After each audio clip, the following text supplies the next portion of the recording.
नमस्कार, मैं doctor Shubhendu, orthopedic surgeon, health care today में आपको स्वागत करता हूं। घुटने के दर्द मतलब घुटने के आर्थराइटिस हमारा एक कॉमन बीमारी है जिसके लिए बहुत सारे परेशान रहता है। लेकिन ये होते किसको हैं?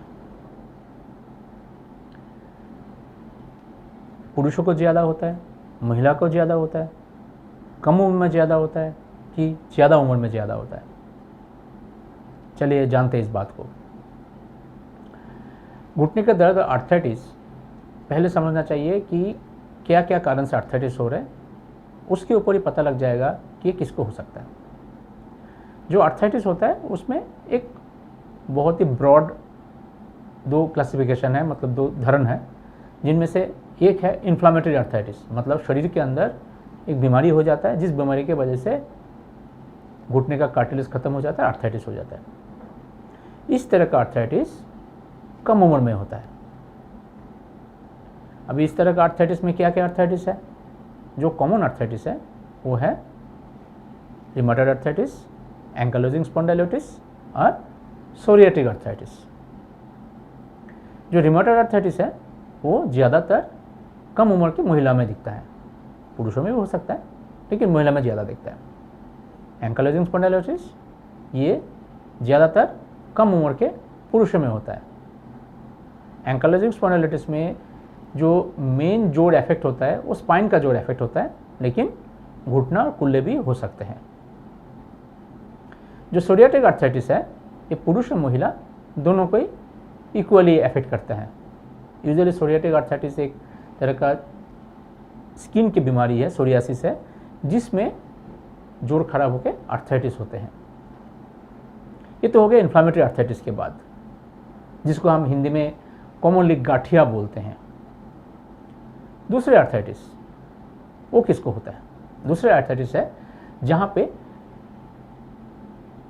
हमारा रोज़ का चलना फिरना इस्तेमाल करना, जो हम उठ रहे हैं, बैठ रहे हैं, सब कुछ कर रहे हैं और धीरे धीरे उम्र बढ़ रहे हैं, इसकी वजह से घुटने का कार्टिलेज जब घिस जाते हैं और धीरे धीरे आर्थराइटिस बन जाता है, जिसको डिजेनरेटिव आर्थराइटिस बोलते हैं।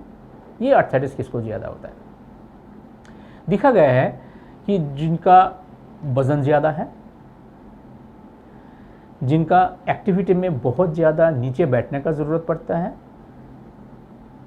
ऐसे, और कुछ एक तरीके से देखा गया है कि फैमिली में अगर बहुत दादा दादी नाना नानी में है तो हो जाता है।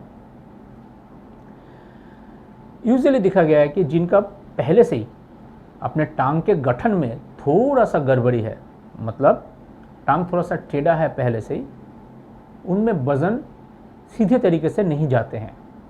घुटने के कोई हिस्से में एक ज़्यादा वजन आता है, इसलिए उस तरफ के जोड़ घिस जाते हैं।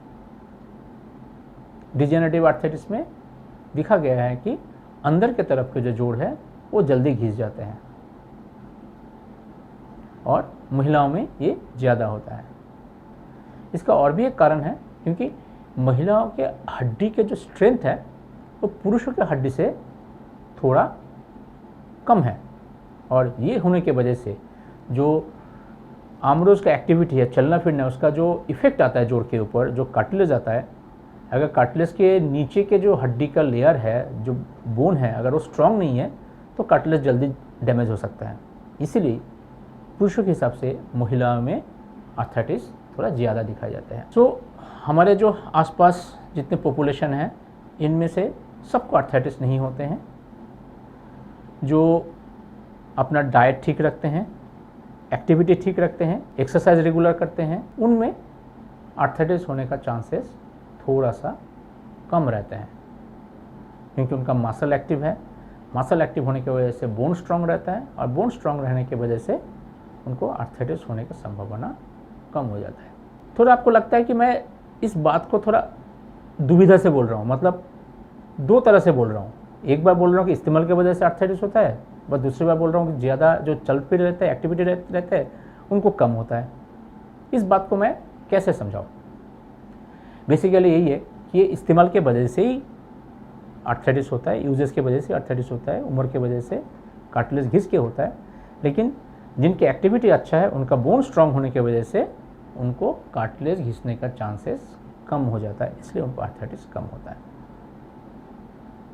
सो जो डिजेनरेटिव आर्थराइटिस है यूजुअली मोटापा जिनका है, जिनका एक्टिविटी कम है, जिनका बहुत सारे और बीमारी है और जिनका हड्डी में कमजोरी है, उनको आर्थराइटिस होने का संभावना ज़्यादा है।